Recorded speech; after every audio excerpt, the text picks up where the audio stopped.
最近我们队伍的状态的话，我不满意，就很一般吧，因为我们失误比较多嘛。我们现在目标的话就是朝着第一在前进的。 저희가 1등 하려면 IG를 이겨야 하기 때문에 모든 선수가 잘해서 지금 我的天哪！剑姬小被切了，兄弟，这里剑姬直接车就要卡了，全杀了。现在这个剑姬只能用4个字来形容，怎么说？恐怖如斯。就算我没 carry， 我们有个站出来，也没必要针对我，针对每条没用的。 司马的话跟 JK 老虎他们两个人的对决的话，我还是比较支持我们的 AT 吧，因为我觉得他一直表现都比较好。玉米也被收割三盗贼，泰卡西亚的暴雨不停的拍在脸上，拿到 double kill， 继续输出3杀。就算他们拿出4保1的战术，我们下路稳住，我们中上也还是能把他们爆。我们要战胜这个 IG 的话，先自己不要失误，然后就尽量加入对面的失误吧。正区小组第一一定要赢 IG 嘛，虽然是很难，但是我们也不会放弃。小组第一你们想想就好了，如果你们有本事，你们自己来拿。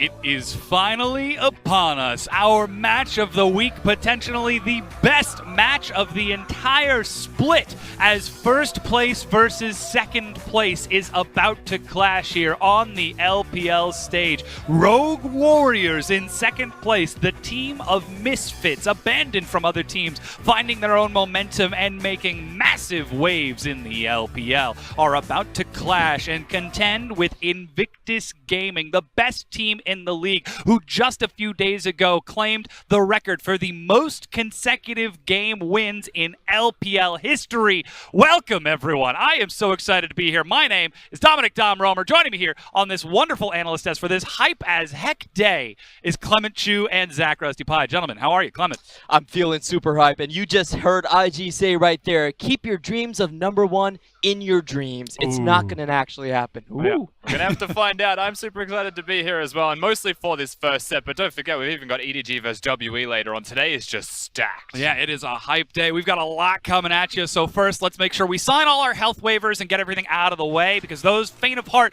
might want to tune off of this broadcast, because we have got some good stuff coming at you. Here are the standings. You can see #1 and #2, IG versus Rogue Warriors. Of course, Jingdong did get to play yesterday. They went down. That's the place we have to look at in the standings. The closest position still remains as 4th place in the East, and of course, the West still has some contentions for there to be seen. On the West, we did have FPX losing to BLG yesterday as well, so it does look like everyone's playing for playoff seeding and not necessarily playoff spots. Again, 4 spots left, 6 teams to fight over them, but the seeding, as you mentioned, Clement, is going to be determined today with Invictus Gaming. If they manage to win this game here against Rogue Warriors, they guarantee their semifinal berth. And this is not just the #1 and #2 seed in the East. This is the #1 and #2 team of the entire LPL. Hype as heck matchup. Definitely the best 2 teams we have currently. And with this, we are expecting some fantastic stuff from the likes of these 2 teams. Because again, this is potentially a preview of the playoffs, as we are expecting these 2 teams to go into opposite brackets, potentially a preview of the finals. Of course, but remember, whilst we're looking at today's matches, that we're not going to be broadcasting the 3rd set, LGD versus RNGs in Hangzhou. We're going to be showing EDG versus WE, because they are on at the exact same time. That being said, though, it's now time for us to get into that actual matchup, because Invictus Gaming versus Rogue Warriors, there is so much to discuss, because it is so very hype. I'm going to open the floor, gentlemen. The whole world is your oyster. What would you like to discuss on this? Well, first we have to talk about why the teams are so good, especially Invictus Gaming. They're the #1 team in the LPL currently, and their motto is win lane, win game. They win super fast, they're super explosive from that 10 to 15 minute mark, and all three of their lanes are stellar players. You cannot find a better players than any of these. Rookie, the Shy in the top lane, and also Jackie Love in the bot lane. You put that into a package, and that's explosive and also entertaining. Yeah, suits the LPL meta very well, of course, but to contrast with their opponents, Rogue Warriors, they're still a very aggressive aggressive early team themselves, but in a very different way. Often you'll see that they want to put a lot of their focus towards SMLZ, who has started to have a fantastic split more and more as the weeks go on. They want to go down there, make it happen early, unlock him, and just win the entire game as quickly as possible after that. It's not that there's a lot of similarities between them, but they still both win very quickly as a result of their early game strengths. Of course, we have to look at the catalysts that spark these engines of destruction for these two teams, the big kickers for these fuel. And for Invictus Gaming, I think we have to turn our attention to the jungle. Ning has been on fire for this team. Yeah, he's definitely the best jungler to play around winning lanes that we have in the LPL. He's very good at suffocating the enemy jungler, preventing them from interfering with his winning lanes. That's basically his motto. The key word you have to know about him is pressure. He really does like the picks like Zac and Sejuani to keep people tied down and to have that open space for those lane ganks. Here you can see him on the Olaf, and he had a massive game against RNG where he was able to chop up Karsa. Yeah, certainly did. Recently, of course, he's moved towards the Olaf and a bunch of other champions, but with this pick, we saw that not only is he about pressure, but he's able to use that pressure to carry the games himself now. And IG have shown that it's not just Ning going to Rookie's lane or going to Jackie Love's lane, going to the Shy's lane and making it happen, but now they can all come to him. And so that's one extra threat in the team that didn't have enough already. They are so dangerous to play around. 5 threats on this team. Yeah, definitely. On the other hand, though, we do have to look at Rogue Warriors and Flawless so far in their jungler's position. He plays a very different style, and he wants to find the other jungler and try to kill him. We've seen this a lot being played against Ning. Other teams will try to go with Kha'Zix and try to go with Nidalee and try to target out Ning. Not let him link up with his winning lanes and try to make it a solo game, 1v1, and try to beat him that way. And that mid-jungle duo is such an important catalyst as well, because again, this is the best mid laner in the LPL, taking on Doinby, a starlet in his own right. And that's the thing, when you talk about the solo kills of Flawless, you talk about the fact that teams may try to ban him out, pick him out, exploit him in any way, you have to come back to the mid laners, because that is how it can be influenced the most. If he's got the most solo kills, that's great. He may even be close to the most solo deaths, but it's always going to be saved by Doinby, because he loves to play things like the Karma, go and help his jungler, and make the difference. Try and make the skirmish a 2v2, or even just get there sooner, which is what he does very well. The key thing of this graphic is the champion pool from both sides. We are talking about the two mid laners that have the most champions. I want to see Doinby on a better matchup. Last time, Rookie was able to dominate him because he had the Cassiopeia, he had the Syndra. He was willing to go for off-meta picks to punish Doinby's passive laning style. Now, Doinby has a champion pool of his own. He should hold on to his picks and try to counterpick Rookie. Yeah, 13 and 11 respective picks, right? The way I see it is don't play your Karma. Don't let them pick the Syndra into you. Actually be the Cassiopeia that we've seen from him recently and be able to contribute to dealing damage in your lane as well as the map. And again, it's all about this early game for these two teams. Invictus Gaming, we've already mentioned their play style. They love to focus on their strong laning phases. Then Ning, who thrives by picking whichever lane he so chooses, anywhere that he goes, sometimes even carrying himself and sort of snowballing out of that, but getting into that early game, getting into that sort of aggressive champion picks from Invictus Gaming. How can Rogue Warriors deal with this? Because historically, it's been a bit of a weakness for them. Yeah, it's a really interesting matchup because both of these teams do favor the red side. And what the red side unlocks for IG is it allows them to get the strongest solo lanes possible because they can have two counter picks in the top and in the mid at the same time. Now, it's really important to note that in this series, IG will have side selection on Game 1 and Game 3. So that's already a big advantage going over towards IG. However, we do assume that Rogue Warriors will try to snag away those counter picks and try to get something good for Doinby, just like we said. Yeah, certainly. I think the priority towards the red side, I agree with Clement's going to be very important. There's always going to be the concept of, do they want to get to team fighting Rogue Warriors where they're strong and that IG are weak, as we have apparently been told from IG. We're yet to really see them get to the team fighting stage because of how well they win in the early games anyway. So ultimately, that could be what Rogue Warriors try to do, maybe get to the red side at least in Game 2, or have priority picks in their solo lanes in Games 1 and 3, and then just try and scale up. And of course, that being said, though, this is what we heard from IG. And while we may not have seen super late game team fighting from them, we know that perhaps it could be maybe a little bit of misleading from them because we haven't exactly seen those super late game team fights because they don't need them. Yeah, that's really interesting to note. Rogue Warriors does have that hyper late games try to carry style, but no team in the LPL has been able to move past Invictus Gaming's mid game. So I think it's really important that they actually hold on to their early game aggression with Flawless and try to make pressure there, not just sit back and wait. But that said, as you can see on your screen, it is a packed house. Again, this is a huge matchup here in the LPL with Invictus Gaming, one of the legacy organizations in the LPL, making a resurgence for the first time in a very long time, looking like they might actually be the best in the league. They might be the team that we see go to the finals or even MSI and beyond. Certainly looking that way, looking for 16 set victories in a row. And coming into this game, there should be no subs, there should be no changes. It should be the full strength for both of these respective teams. Everything is on the line, even though the standings don't really move from this set, because the finals preview, it's important to get the right foot forwards. You're exactly right, as facing across from them is Rogue Warriors. Of course, getting into the lineups, IG first. You said they're bringing out the A game. That's exactly what we see. The Shy, Ning, Rookie, Jackie Love, and Baolan. That's right, with Duke still on the bench, still just waiting behind him. He's never going to get a chance to play if the Shy continues with his current form. Pretty much unstoppable, the best top laner that we have right now. Their opponents, though, Rogue Warriors, Mouse, Flawless, Doinby, SMLZ, and Killua. Definitely a bit weaker laners, but they are no pushovers. Last time Mouse played the Shy, he actually solo killed him in lane, and SMLZ currently is still the best AD carry in terms of CSD at 15, even over Jackie Love. A bold statement indeed, and would you look at those stats? You know, we keep saying first versus second. Well, how about we get some numbers to support it? Yeah, first versus second in every possible metric that you've got on your screen right now. Their win times, they're very fast teams. That's something you have to be excited about watching this set as well. That's where my eyes gravitate towards. Of course, goal per minute by being winning teams is naturally going to be quite high, but a 31-minute average game time is incredibly quick. It certainly is. That said, now that we've seen the numbers, I'm going to ask you gentlemen for your predictions, but first, before we get that, we're going to set the stage a little bit. We've had some old original LPL casters take a look at this matchup and share their thoughts on who they think is going to take this series. Hey guys, Pyra here, and I'm super excited to talk about this LPL match between Invictus Gaming and Rogue Warriors. These two teams at the top of the Eastern region, and this could very well be a preview of the playoffs.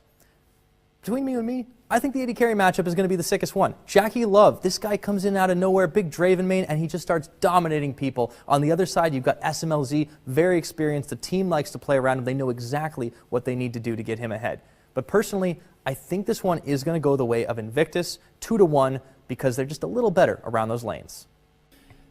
Hey LPL fans, how are you? This Saturday, it's a big game. 8 PM Australian time, 6 PM Shanghai time. It's going to be Rogue Warriors taking on IG. And you know, I haven't been around the LPL for a while. And I've heard that people like Rusty and Frostgurin, they've been lying to you. They've been hyping up this Rogue Warriors lineup. They've been telling you they can go the whole way. I mean, they've only dropped 3 maps. They've got veterans like Mouse, SMLZ, Doinby in the mid lane. Mismatched lineups that haven't really found much success elsewhere, but now are proving to be a genuine superstar team. But unfortunately, they're about to run into Invictus Gaming, a team that has only dropped 1 best of 3, with veteran superstars like Rookie, as well as new guns like Jackie Love and the Shy. This is a team that is unstoppable, and this Saturday, I guarantee that they're going to take apart Doing Bad's team and really look to rock the LPL. Ooh, Rusty, you've been lying to me? Have I, though? Have I really been lying if they're still the second best team in the damn region? I feel like I've just been doing their dues. You certainly have been trying your best, though. That said, gentlemen, predictions. Clement, who have you got? IG, Rogue Warriors? Well, you have actually already shown it on screen, so I have to go with IG currently, and I will say that I do expect this to be a bit closer than a lot of people believe. IG had a rocky set against TOP, so I do see this going 2-1. And Rusty? Whilst they have been giving a lot of hype to Rogue Warriors, and I do think they're a fantastic team, I have full belief that IG are just going to come here and steamroll their opponents in Rogue Warriors. I don't think it's going to be the full body bag RNG methods. I don't think it's going to be that bad, but both early game based teams, if it's going to be a victory, and I think IG are better, just a 2-0. Well, we're going to have to find out. Our casters are ready to get us into game 1. As we go, though, Jackie Love is going to share his thoughts on the matchup. RW 这支战队的话，他们是主保下路为主，然后中上选推线的那种团战英雄，然后保住围绕下路来打。下路如果能打出优势的话，他们就可以根据下路来带起节奏。如果他们下路打不出优势的话，我觉得他们就整体的话会很难玩。司马贼这门选手的话，我觉得他对线和团战呢都没有太大瑕疵，但是我觉得话，就我们俩打的话，最多也就5-5开吧。Hey everyone, I'm Fish. Joining me is Raz. We're about to get straight into Champion Select for game number 1. Invictus Gaming taking on Rogue Warriors. We just got to hear from Jackie Love right there. Not only is it Pyrotechnics, I think this is going to be a bottom lane focused battle here, but Jackie thinks the exact same. A lot of respect towards SMLZ, but he still thinks that they have the upper hand when it comes to teamfights. Yep, he believes it. Apparently the desk believes it. Around the world, analysts coming together believe in it. No one believes in Rogue Warriors. Sure, they lost. They dropped that set versus Suning Gaming, but they have to be playing up going up against Invictus Gaming. And again, we have to go through the similarities of these two teams. Early game teams, they have the highest kills per minute in the LPL as well. Subtle differences. IG like to play around the lanes, whereas Rogue Warriors like to play around their carry of SMLZ. Let's run through the first few picks that have come through here. Karma, Sion, as well as Kha'Zix are the 3 bans that come out from Invictus Gaming. Camille, Swain, and Zaya being taken away by Rogue Warriors. Leaves Olaf open, picked up by Ning. Rogue Warriors will lock in not only Varus, but Rise as well. Yeah, the Rise is going to be important because Sion and Karma getting banned out, that's Invictus Gaming making a call out to Doinby's champion pool. Much different. He's been playing towards, I would say, against the meta, the anti-meta. Cassiopeia is in his pool. He goes towards either Catalyst users or he goes towards the straight tanks. So it's nice that Doinby decided that he's going to just go straight towards the Rise, just because if he goes in towards second phase, then he no longer has access to his picks. And not opting to go towards something like the Lulu, which we've seen him bring out. Feels like Rookie will be able to punish him if he's able to pull out a niche champion like Lulu in the mid lane, whereas Kog'Maw as well as Braum are locked in here for JackeyLove and Baolan. And this is the first time in quite some time, I'd say, that teams are challenging Invictus Game in the early game. Varus getting picked up, sure you can counteract the Rise with the Cassiopeia, but the Varus getting picked up now going up against the Kog'Maw in the lane means that Rogue Warriors can play around bottom lane quite early, quite aggressively. I want to see how they do this, how they utilize it. Well, Jarvan was a champion that was very popular to start this split of the LPL, died off throughout cross-conference. Now that we're back into regular conference play, it seems to be a very popular jungle pick. That'll be picked up by Flawless to go up against the Olaf from Ning. You can already see the style of Rogue Warriors get straight on top of the Kog'Maw. They have Varus' CC, Rise's ultimate, and of course Jarvan, who can just jump straight on top of Kog'Maw when they see it fit, or even just go on towards the Olaf, who doesn't have a dash for himself. He'll have to use Flash if he's ever in a poor situation. So Rogue Warriors are looking for proper team fighting, and once they hit level 6, want to be able to get to the bottom side of the map. I want to see if they're ever able to get Invictus Gaming into a 5-on-5 fight, because IG like to split apart the map. They like to split push and use the previous lane domination from the early game to transverse into that mid game. Yeah. Hopefully take over teams that way. What's interesting here is the fact that they're waiting on their top lane pick to the very end as well, because if they're trying to buff up their laning phase, get towards the late game teamfights, the biggest worry has always been top lane, the Shy just gets a massive lead. This time around, Mouse is waiting at the very least to see what the Shy picks for himself, so he can either pick a tank top laner that's not that bad in the matchup, or maybe he gets a carry pick for himself. In the past, Mouse has gone towards Gangplank.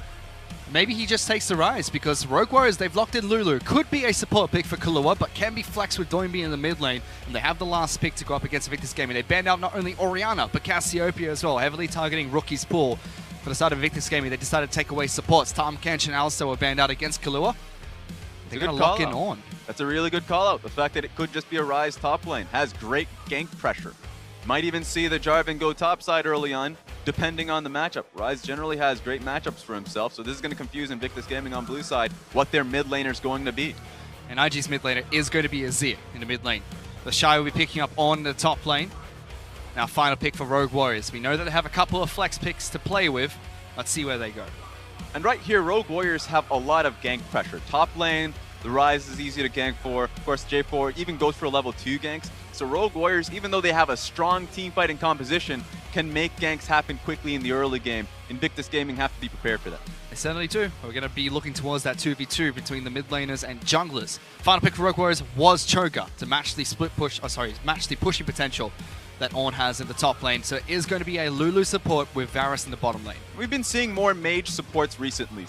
Mostly from Ming, from RNG, has been pulling out the Lulus, been pulling out the Karma. This time around, we're seeing it from Killua, and it's nice to see it just because you know you're going up against the Braum, which has been seen as one of the stronger skirmishing tanks. Best way to deal with that, best way to deal with the Braum, best way to deal with the Tahm Kench is with a mage support to buff you up your laning phase. And does that help out Doinby in the mid lane? Because he's previously been the job of Protect SMLC. He's the one that's picked up Lulu. He's the one that picks up Karma. If now that task goes to Kahlua and he's able to play champions like Rise, maybe he doesn't have to build full tank anymore. Does that unlock him to go into that 2v2 match against the mid lane and jungle from Invictus Gaming? 100%. Because one thing that people forget, especially in this split, is that Doinby can carry. We've seen a lot of support picks here, but when he was on Chao Gu, or at least just any other team in the past, he's gone towards a carry style. Jingdong specifically, he was just playing Vladimir and having ridiculous statistics, just being the sole carry of the team. So he can play a different style, and it seems like this time around, Rogue Warriors are looking to flex it. We know that he's built tank on Rise before, so we'll have to keep track of Doiby's items as we move into game number 1. He's up against Rookie, one of the best mid laners the LPL has ever produced. He's had a fantastic split so far. He's looking to continue that dominance. You know, funny enough, I don't want to see the tank build, but usually if you find yourself in an early game lead, you can go for it. And you have the Lulu as well that can buff up the damage from SMLZ. Well, let's see what they do, but we're going to get onto the Rift. Game number 1, the rematch between Invictus Gaming and Rogue Warriors. Last time round, it was IG that picked up the series win. Since then, well, since their first match, actually, they've been undefeated in the LPL. Rogue Warriors, they've had a rocky few sets recently, including dropping to Suning 2-0. A win here of Invictus Gaming, although would not put them closer to picking up the number 1 spot, gives them at least a chance. And at least a chance moving into playoffs to show the world what they're made of. Let's get on to the Rift. Game number 1, IG taking on Rogue Warriors.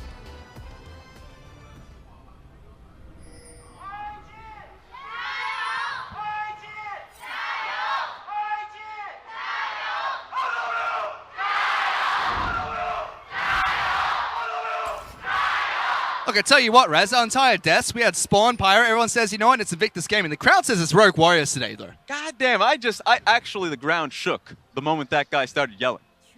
Almost lost my balance. Don't fall, Raz. We still need to cast the rest of the series. For what we know, these two teams, they like to play very fast, very bloody, so we could have a very action-packed game between the two. But again, we have to remember that they, although have been buffed up quite significantly by 8.4 and 8.5, fitting the playstyle of these two teams, when it comes towards the late game, they play vastly different. IG like to split apart the map. They like to play in their lanes. Rogue Warriors will want to group up and start protecting SMLZ. Yeah, and I would say historically one of the major weaknesses from Invictus Gaming, we don't get to see a lot of it because the games don't go that long for Invictus Gaming, has been their team fighting. It's gotten better, but one team that can try and impact it, can get the first punch, can be Rogue Warriors. Especially when they're a team that has the fastest game time at the moment, but they're a team that we look towards going into those late game fights.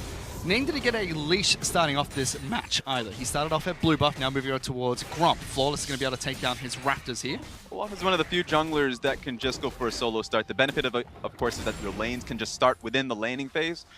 Worst thing that can come of it is that if JackeyLove and Baolan leash in the bottom side of the map, or if the Shy leashes in the top side of the map, comes back to his lane, not only does it give information on where Olaf started, but it also makes it so the lanes themselves start in a bad position. Invictus Gaming have taken advantage of the fact that their laners have gotten off to the right start. They don't have to come to lane late. Seems like Rogue Warriors are able to do the same thing in the bottom lane, because SMLZ and Kahlua are currently pushing against the bottom lane of JackeyLove and Baolan.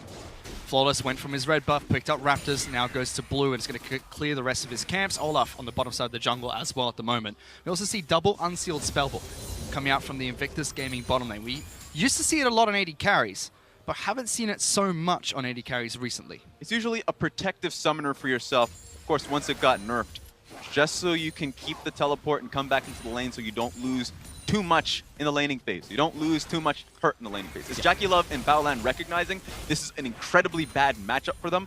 Double counter from both Lulu and Varus for themselves, so they're going to get poked out repeatedly, and Rogue Warriors are going to look towards the bottom side of the map. They need teleport to come back in and not lose that tower immediately. And they'll have that from Unsealed Spellbook. They also picked up 2 minion dematerializers to try and stop the wave from pushing aggressively against their turret. We'll keep track of that lane later on in the match. In the mid lane, it's going to be Rise against Azir. Even going towards bone plating here, trying to mitigate some damage coming out from Invictus Gaming. Yeah, that's the thing about Resolve Tree ever since the patch in which bone plating was put into place. It's just so hard to find yourself getting the poke down in lane.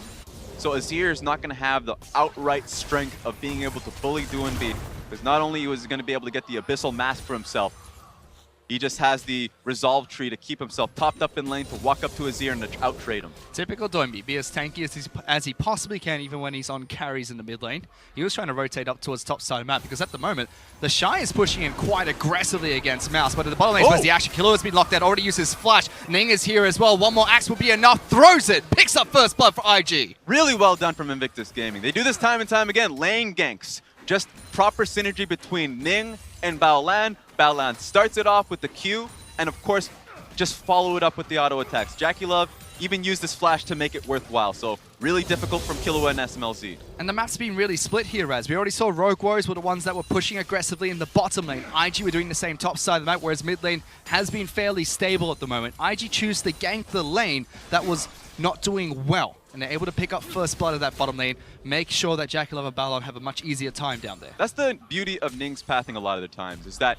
even when he finds himself, or at least the lanes have losing priority, he finds himself getting ganks that he shouldn't be able to get, because it's Invictus Gaming's wards that allow them to push past a certain point where he can go for lane ganks. We don't see as many lane ganks throughout the entirety of the league, but specifically from Ning, he'll utilize lane ganks in top lane, bush, or in bottom lane, bush. Now, you're speaking about ward coverage. Rogue Warriors have most of their wards focused towards topside map, protecting Mouse, who has had a difficult laning phase so far. Now just working towards Flawless and Killua, clearing out the wards that were placed around the Dragon Pit. Cloud Dragon's the first to spawn, although yes, now buffed to give in-combat movement speed. Still not one of the dragons that you commonly see teams fight over. Yeah, it just comes down to priority. What's your checklist? What are you looking towards in terms of like what's going to break open the map for Invictus Gaming, because of the fact that they have a proper jungle matchup that can get much faster clear than Flawless. He doesn't necessarily need to use that time to get the Cloud Dragon. In fact, he's probably just going to use it, A, to get the gank that he got in the bottom side of the map, or just to track Jarvan so he doesn't have the impact that he should earlier on. Not so much tracking, but he did get that gank in the bottom lane, which is where we heard from JackeyLove thinks is going to be the focus. A lot of respect thrown towards SMLZ. He has had a great split so far, especially being supported by Killua as well as Doinby from the mid lane. Whereas JackeyLove, he's exactly as what he was hyped up to be, a very young, mechanically strong player. Yeah, JackeyLove, when he came into the league, he had a lot of names to tick off on a list. Of course, everyone's looking towards JackeyLove versus Uzi. He already went past that matchup, really strong from him. And he has the confidence to go up against SMLZ. This has probably been the best split for SMLZ, so it's going to be a tough task ahead of him. Rogue Warriors now looking to try and collapse in the bottom lane. Ning has not spotted out this duo coming down, but he's sitting on top of a control board. Rise Ultimate's going to come in. Ning's going to try and counter out this gank. 4 on 3. Make it 5 as everyone's trying to teleport down. Rogue Warriors get the first kill, picking off JackeyLove. That procs the teleport to be cancelled, but Ornn's going to come down for IG. IG looking to try and turn this one around. Doinby and SMLZ flash away. There goes Ning, gets to the back lines, gets 1 kill. Can they get more? The Shy gets turned into a critter, denying the damage onto Killua. Flawless will flash away, still locked inside the Cataclysm, but Rookie's going to try and sweep behind. He's looking for it. Wants to see if he can get underneath this turret, but no one else from IG is here anymore. They're low on health. He's just trapping them for the wave to come in. This is going to take a long time, a long setup, but there's no one here to save Rogue Warriors. They're slowly being pushed. There he goes, jumps in. SMLZ gets good damage onto Rookie. Rookie low on mana, still going forward, chasing him out of that bush. SMLZ gets there. One more attack would be enough. Forces Rookie to flash as well. And now they're charging in on top of that. The Shy wants to jump in. Ballard's right behind him. SMLZ still so low. Goes for the kill. Picks it up against the Shy. Rookie's coming back. Sand Soldier into the back line. Will pick a return for IG. Big battle in the bottom lane. And I would love to hear the communication between both teams, because SMLZ and Killua just moved straight towards Rookie. They recognized what he was trying to do. Wait for the wave to crash in. They knew there was no support from the rest of Rogue Warriors. They had to do it themselves, and they pushed right past them. We already know that Invictus Gaming were focusing on the bottom lane. They got the first gank down there, picking up first blood for Ning, returning Olaf into the bottom lane. But Rogue Warriors rotate everyone they could down there. They must have been so surprised, Rogue Warriors, because this is a good setup from Ning, by the way. It just was unfortunate that the Braum Shield didn't do enough to keep Kog'Maw alive. At this point in time, you're like, Invictus Gaming, do you have the damage? I'm mainly looking at Azir, by the way. He was just trying to get the first clear rather than rotating early on, so I had no faith that the damage was going to come through, because it was essentially 3 tanks, unless if you're counting the Kamikaze Olaf. They go through, they wait long enough, survive for the Azir to come through, and this is the waiting game. Look towards your clock, essentially, just because you want to see how long it takes for the wave to get pushed by the bottom lane, the support, the Braum, and the Ornn in the top lane. It takes way too long. Rookie has to defend himself. They just contain them, but SMLZ does the right play. The rest of the team steps up, pushes him back out. He does die later on for this, because Rookie will come back around with the help of the Honey Fruit, but stops this from happening while Rookie is there. IG can't collapse with the Emperor of Shurima right behind him. And the worst thing about this, too, is that the TP from Rise is coming through. They were just waiting for a flank opportunity, so Invictus Gaming just had to back away. Good from Rookie to just come back, double back. He knows that there's no vision there, so he can sneak in for a kill. Jump straight back in. And as we were talking about earlier, fastest game time between the two teams. Highest kills per minute in the LPL, sitting about half a kill per minute, Raz. They're living up to it so far. Yeah, both of these teams, when they sniff an advantage, when they find an opportunity to look for a fight, they will double down on the fight. And they found one in the bottom lane. Now I really want to see, do both these teams go back towards bottom side of the map? Because we're past the early laning phase. Mouse and the Shy are just going to free farm against each other. 2 tanks on the top side of the map. You'd expect the same between the wave clear and the mid lane. Is everything going to be thrown in that bottom lane now? Yes, but that's why Invictus Gaming, they should technically be on the offensive, but it's going to be hard for them to do that because Mouse is going to get teleport very soon. And if they wait long enough, Doinb is going to have that for himself. Double TP is the greatest way to just stop and engage or stop any bit of pressure from happening, and it technically just stalls out the game. Flawless has some ideas about mid lane, however. Rookie sitting quite close to his turret. Difficult to dive him at the moment. Very hard to dive him. Even though he's used his Q, the worst thing about Rookie is that at the last 10 games, last 10 maps he's had, he's gone cleanse only 6 times. And he's done it again in this match. Yeah, he's really defensive recently with how he plays out the lane. It allows Ning to focus away from the laning phase from mid lane. He goes towards side lanes just because Rookie is so safe here. Whereas Doinb, he does go for Unseal Spellbook, is playing Rise, so has access to multiple summoner spells. We'll have to see what he swaps out to later on. We know that now he has the teleport to try and help out with those bottom lane ganks. And Flawless actually parked in the bottom lane as well. We could see more action down there.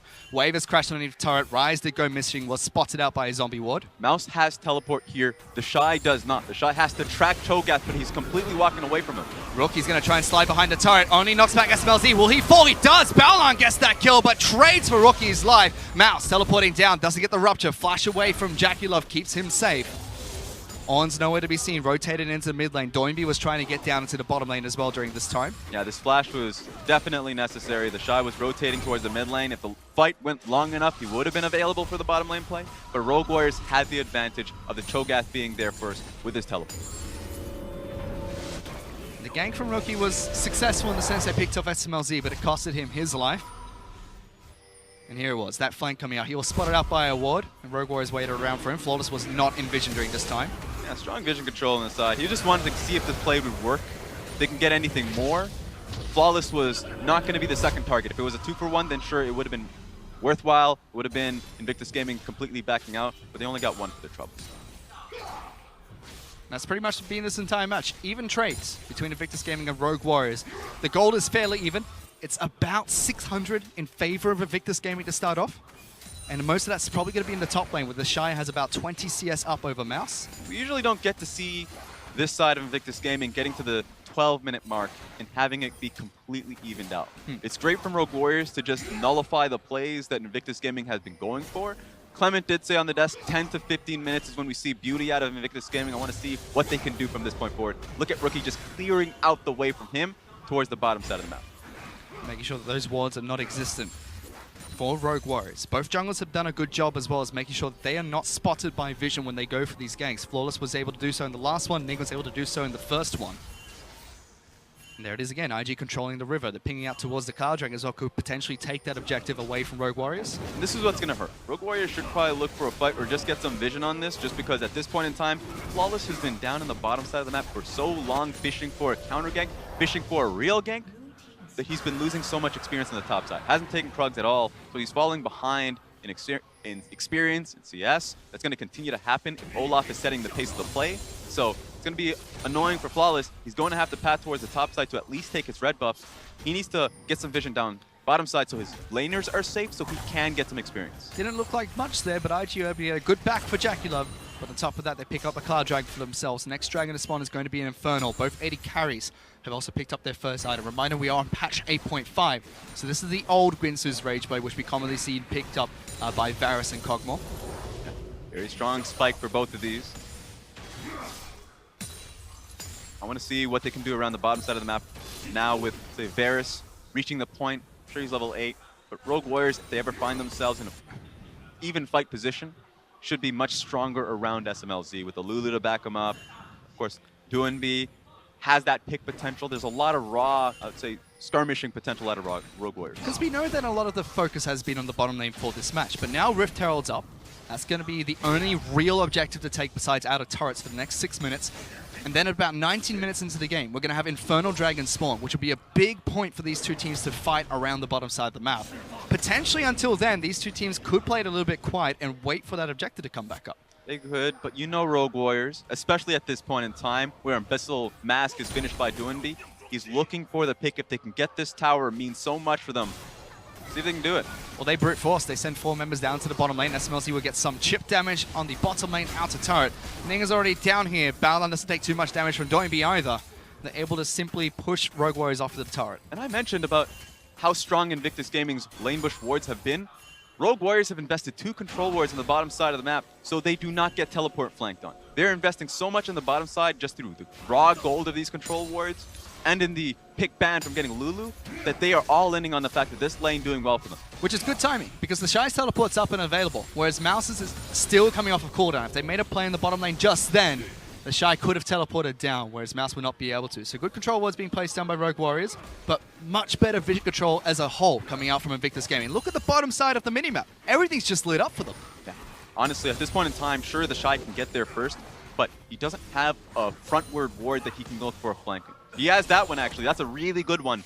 So if Rogue Warriors, it's been long enough for them to forget that this ward exists. So if they look for a play, that's a perfect one for the Shy. Even both top laners, they're just farming their waves, disappearing to Fog of War, threatening with that teleport.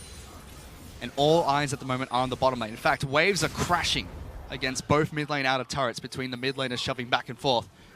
And IG still trying to see if they can catch Doinby out, rotating down to the bottom side of the map. Yeah, trying to be cute about this. At this point in time, when you understand your opponent so well, Rogue Warriors have done it, where they have just been tracing around their own blue side jungle. If you can get deeper control wards, where Olaf is standing there right now, they can get a pick. Flawless is walking in.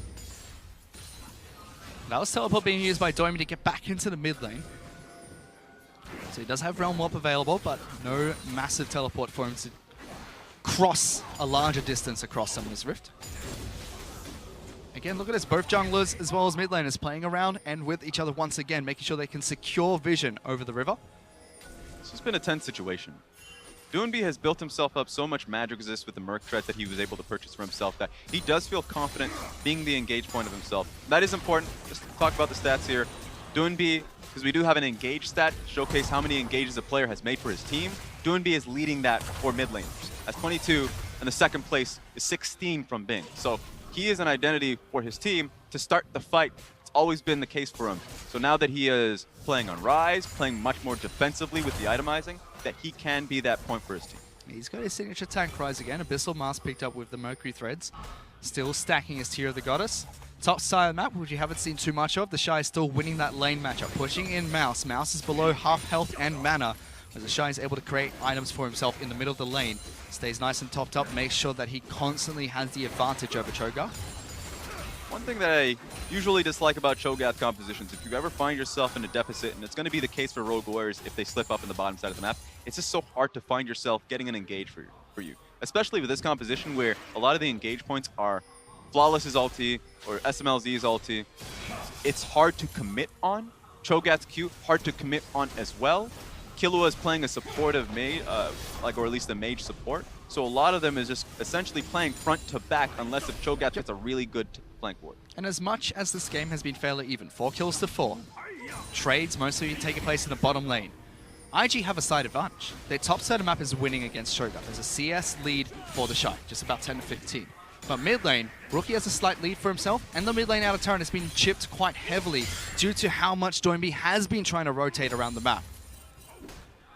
And that explains why the gold lead is in favor of Invictus Gaming. I think or at least Rogue Warriors should feel comfortable about that. I think that as a team, they're comfortable going towards these major team fights and being able to take them. The communication has been strong with Rogue Warriors. We're once again talking about a pre-game. The only sole weakness that we see out of Invictus Gaming in a lot of their games has been in their team fights. They turn their focus to the mid lane as they knock back Doinby, exhausted as well, meant to flash away, is able to get down to safety. Teleports being thrown to the mid lane as Mouse is the first to arrive, but Jackie Love gets some decent damage there. Realm Walk to throw Rogue Warriors back to safety as the Ornhorn gets thrown out by the Shy, locks down Mouse, takes a lot of damage. SMLZ's nowhere to be seen because Jackie Love picks up that kill. IG break, mid lane out of turret, now pushing for mid lane inner. It's giving them so much time now, recognizing that Mouse won't be on the map for 30 seconds. They can take this tower and look towards the Rift Herald. In fact, pinging out the Dragon, there's so many objectives available for Invictus Gaming. They time it perfectly. Dragon spawns. We already knew that Rookie had good damage in that mid lane outer turret. And IG pulled the trigger. They stopped playing around the bottom lane. They rotate everyone into the mid lane and catch Rogue Warriors out. It was so sudden. Rogue Warriors just couldn't respond to it. And the decision was so split second that Rogue Warriors couldn't even decide if they wanted to completely concede and back away or stay long enough for Rogue Warriors, or at least the whole team, to come in to find and pick a fight. They stay way too long. Mouse gets picked off. Unfortunate for them, they lose 2 towers for their troubles. Here it was, IG just showing the mid lane. Try to get a pick onto Doinby. He lives, but Mouse was the real catch. Yeah, the most important part is the fact that there are 4 members of Invictus Gaming rotating at the same time. So the engage comes through, they have their AD carry prepared. Lulu and Varus nowhere to be seen, cannot take the fastest way out, they have to take the long way around. So that's what slips up Mouse and Flawless. They think that they can defend on the second turret. Not going to happen if you don't have your bottom lane. And it's given Invictus Gaming the first meaningful advantage of this match. They're 3,000 gold up. They picked up 2 elemental dragons, one being the Infernal Dragon. But to top it all off, they've got 2 turrets in the mid lane taken out. Mid lane, inner, and outer turret have been broken by Invictus Gaming just 20 minutes into the match. Yeah, it's the most important tower to take down too. Allows you so much flexibility in which side of the map you want to control. Right now they have the dual lane in the bottom side of the map. That just means that they can push deeper wards into the blue side jungle of Rogue Warriors, so they can take that tower much more easily. Right now you see SMLZ underneath it, but that just means if they are putting their bottom lane there to match, they have to put the rest of the team. Flawless has to pass bottom side of the map to wait for Invictus Gaming to strike. Which is difficult if you're SMLZ at the moment, because he's sitting on a Rage Blade. Now we'll go back to base and complete some of the components for his next item. But he's up against Jackie Love with all the global gold that's been picked up. Already has his 2-item power spike, Rage Blade as well as Wit's End. Now SMLZ will be able to match that. Yeah, the fact that he's matching up against the Kog'Maw is a poor sight to see, honestly. This composition was for him to get far ahead enough in the laning phase, in the composition, so they can constantly look for fights. But now that Jackie Love is evened up in itemizing and is only going to scale harder, SMLZ is relying on his team to back him up. Which is testament to the Invictus Gaming strategy here. They knew that bottom lane was going to lose, they had double unseal spellbook, but in fact to go for a fight. Jackie Love instantly using Cleanse to get away from SMLZ's ultimate. But Renwall brings everyone down to bottom lane. Flash away for a Kog'Maw. Balan's the first casualty. Rogue Warrior is looking good. Rookie's getting good damage to the back lines, but Doinby tries to lock him down. Screamer shuffles his way back to safety. Doinby still chasing forward. Locks down Ning, just gets some chip damage, and good response from Rogue Warriors in the bottom lane. And Rogue Warriors are looking for more, though. Just the fact that Doinby walks up to get a little bit of a trade onto Ning means that they're trying to get a tower off of this. Just showcases that Rogue Warrior should be on the back foot, but the mechanics of SMLZ in that instance allows them for a larger play. Get on top of Jackie Love, he loses 50% of his HP, and then of course when Flawless comes through, has to flash as well, they are nowhere in position for a fight. Invictus Gaming have to back away from the get-go. They just get a pick for that though. There's about 2,500 gold lead for Invictus Gaming still. Mouse had some time to chip away the top lane turret, which the Shy has already been able to do for Invictus Gaming. Are you serious? They're trying to start Baron, 22 minutes into the match, spotted out by a ward. They now know that ward spots them out. Control was placed down. But SMLZ and Killor are at base. They are not in position for a fight. They need to find a way to push the IG off. IG do peel off though, as IG were looking for a fight. The Shy throws out the ultimate in a choke point, gets all 3 members. Mouse is the first target. Jackie Love has been left untouched. He gets the first kill. Rookie! Sweeping 2 members back into the backlines. Ning gets that second kill. SMLZ's trying to return the fire for Rogue Warriors, but he just doesn't have enough members alive from his team to protect him. Ooh, and SMLZ tried to get an ulti off to see if he can stay on the fight, but that's still dangerous. Look at the HP of Jackie Love. He's still well enough healthy to stick in the fight. Really well played from the Shy to start with, though. I've always been criticizing the Shy. Remember last split when we were talking about Duke versus the Shy? Team fight versus split pushing. The Shy's gotten so much better in team fighting. This is his second Ornn game in such a long time. He's been really only playing carries. But now that we see him on the tank, that fight started off so perfectly for him. And it's his 3rd big Ornn play in this match. He had one in the bottom lane, one in mid lane, and then this.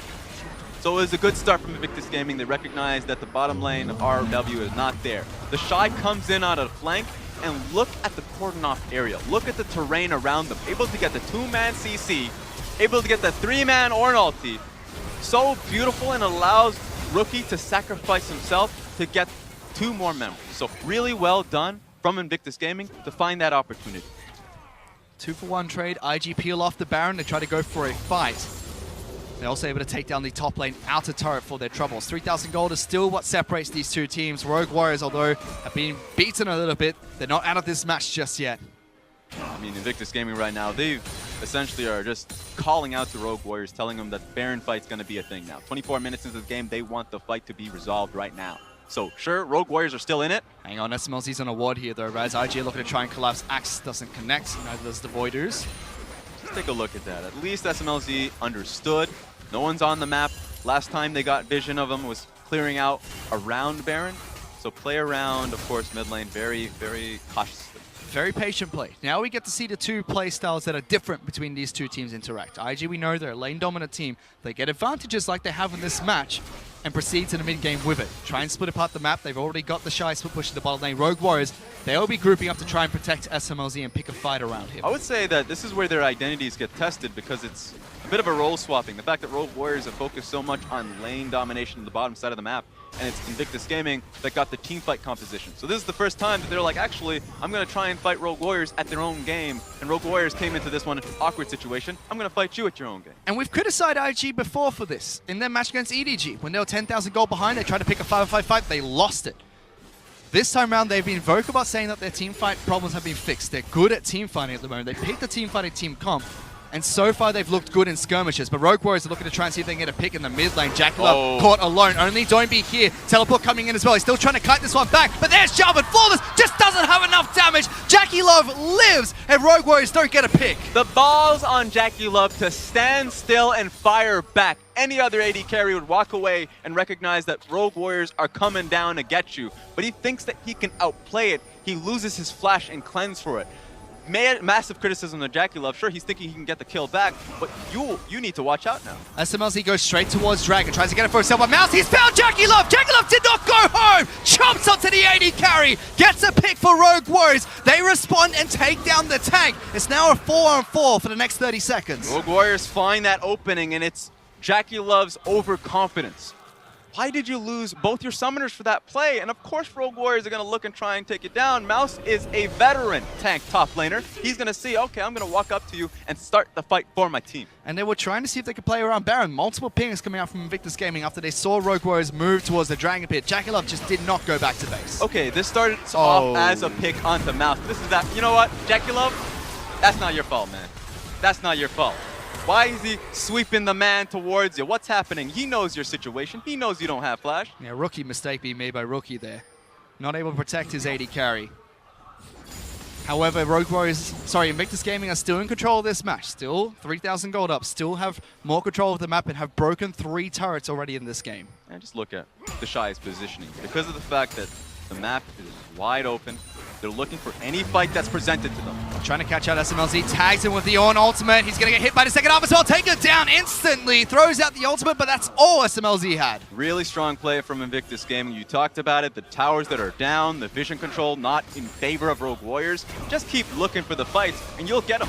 And the same mid lane ward, the one that we said SMLZ respected, he did not respect this time round. They find the fights. Now a 4-on-5. Can Rogue Warriors try and pick a fight against IG? The Shy going over the wall. Jackalove and Ning are still on Baron. Ning even flashing over on top of that. Doinby's very low, has a big shield to keep himself alive for a little bit longer. Jackalove trying to start with the ultimate, gets the first one, second one will connect. Doinby does sidestep it, third coming through. Jackalove's just tunneling onto the mid laner for Rogue Warriors. They disengage and only lose Mouse. Yeah, they didn't have or at least Jackalove didn't have a position in that fight. Flawless though, looking for a steal. The Shy will be able to spot him out as soon as he gets into this bush. Flag was thrown down by Flawless nice and early. The Shy is trying to play spoiler. Teleports are coming in towards the Baron pit. Rogue Warriors don't have their jungler close enough to steal it away, and it will be IG to get a Baron. Here's the thing, we've seen a lot of 50-50s in the LPL. One team that is allergic to 50-50s, IG. They don't want anything to do with it. They don't want any part of it. If you look towards any Invictus Gaming Baron run, they look for the fight. And every single time, if it's presented to them, they will find it. I mean, there's already been 2 cases in this match alone, Rest. The first Baron attempt, they peeled off to go for a fight, traded 2 for 1. The second one as well, took down Mouse, knocked Doinby out of the fight, blew his teleport, then went back to take the Baron. Yeah, I know a lot of junglers talk about confidence and looking for 50-50s. Globally, it comes down to the fact that if you have the ability, if you have a jungler that's confident, say, give me the 50-50, or maybe we can burst it, then sure. We can take it. It's an easy win. Invictus Gaming aren't looking for an easy win. They were looking for a proper setup. Rogue Warriors are going for a sneaky play here. Or is it Jackalove that's actually found Doinby instead? Yes, it is. IG. Their mid laner gets blown up in that bottom lane fight. They're finally going to take this tower after a long time. Rogue Warriors have to watch themselves, though. Invictus Gaming have dived tower after tower. This one really just going to be another tower on the list. Yeah, with Baron buff, it's easy for IG to march these waves down. This time in the bottom lane. Bottom lane outer turret already taken. Inner turret's going to be next. With the only outer turret left standing top side of the map, which is currently being pushed in by the Shy. You'd have to expect the Shy to TP here. Sure, he has pressure in the top lane, but he wants to join this fight. Flawless locking everyone inside the Cataclysm, but IG don't really care at the moment. They take down the bottom lane inhibitor turret. Wow, they are so confident in the fact that they will not die in this position. The Shy is just setting up for the mid wave, so they want to get the maximum value with this push. So they're saying, we're not going to double down to the bottom lane. We're looking for the mid lane as well. And they've still got 2 minutes of Baron buff to work with. They're able to take down the bottom lane inhibitor quite nicely. Doinby has respawn, and Mouse tries to jump in. The Shy going too deep in the backlines, locked down by SMLT. Doinby misses the taxi to get into the team fight, so they turn around, get good damage onto Flawless. Still a 4-on-5 in Rogue Warriors' favor at the moment. It's a crucial mistake coming out of Doinby. They could have looked for a little bit more, but still, Rogue Warriors looking for a fight. Flawless is going to go one-on-one against Ning, but he's knocked out. Goes back to base. Mouse with big knockup. Gets Balon and Jackie Love, but he kills Kalua. Rookie down the back lines. Sweeps Doinby for the double kill. SMLZ's trying to escape, but IG are just chasing him down. There's nowhere for him to run. Triple kill for the Emperor of Shurima. My God, Rogue Warriors saw the opportunity. The 3-man knockup on Cho'Gath. The flash ulti from Lulu. A little bit ambitious, but I like the idea, but it cost them. IG from the start of this match executed their strategy to near perfection, going toe-to-toe against Rogue Warriors in the early game, transitioning into a couple of great Baron fights, and through that, good team fights as well. They pick up game number 1. That's the beautiful thing with Invictus Gaming. It seemed like a long game, but it was honestly under their average. 30-minute game from the 31-minute average. Rogue Warriors tried their heart out, but they still got smashed. Statement game coming out from IG. Yes, it wasn't a complete stomp. Rogue Warriors didn't just roll over and give game 1 over to Invictus Gaming. They tried, they fought back, they kept it relatively even. But still, they were nowhere close to trying to take down IG in that match. Look, it's like when you call Superman on the phone and you say, let's come out for a fight. And you bring the kryptonite, he's ready for it, and you realize that he's not gonna go weak from the kryptonite no more. Team fighting was Invictus Gaming's kryptonite, and apparently no longer. That was the one weakness we were looking for, and they just blasted them with team fighting all together. Well, I remember recent movies, right? So that doesn't end up too well for Superman. So I don't know what you're quite talking about there. But I don't watch his movies. I'm just gonna put that out the there. analogy there, and bad movies. It seemed to be true. Like there was just pretty much nothing Rogue Warriors could do. They could try and go even. They could try and trade back and stop the bleeding against Invictus Game, but at no point did it really look like they could actually take the match from them. Yeah, I think immediately just looking at the draft, I would say that I like the idea, the initial experimentation from Rogue Warriors to try and fight them in the laning phase. I think they should go back to what they're comfortable in terms of scaling. They've played up against Snake before, and Snake tried to smash them in lane. They were able to defend that. They can go into game 2 and try to defend that, get that protective bubble, then we might see a more competitive game 2. Well, game 1 started exactly as how we expected. A very fast, a very decisive, a very bloody game between IG and Rogue Warriors. IG pick up the game 1 victory. To break it down a little bit further, let's send it back to the analyst desk. Now you take that back, Raz. Man of Steel is a national treasure, and Superman is... Yeah, Kryptonite really does mess him up. But IG, they're not Superman. They're showing that they're Batman because they're prepared for everything. They have a contingency plan. You know what? We're going up against Rogue Warriors. They want a team fight. Let's team fight. I just want to see you and Raz cast the next game and use all your metaphors. All comic book references. You will not understand a word. You ever hear of Moon Knight? No, never mind. Okay, let's keep going. In Invictus Gaming versus Rogue Warriors, they did something nobody expected in this game. Yeah.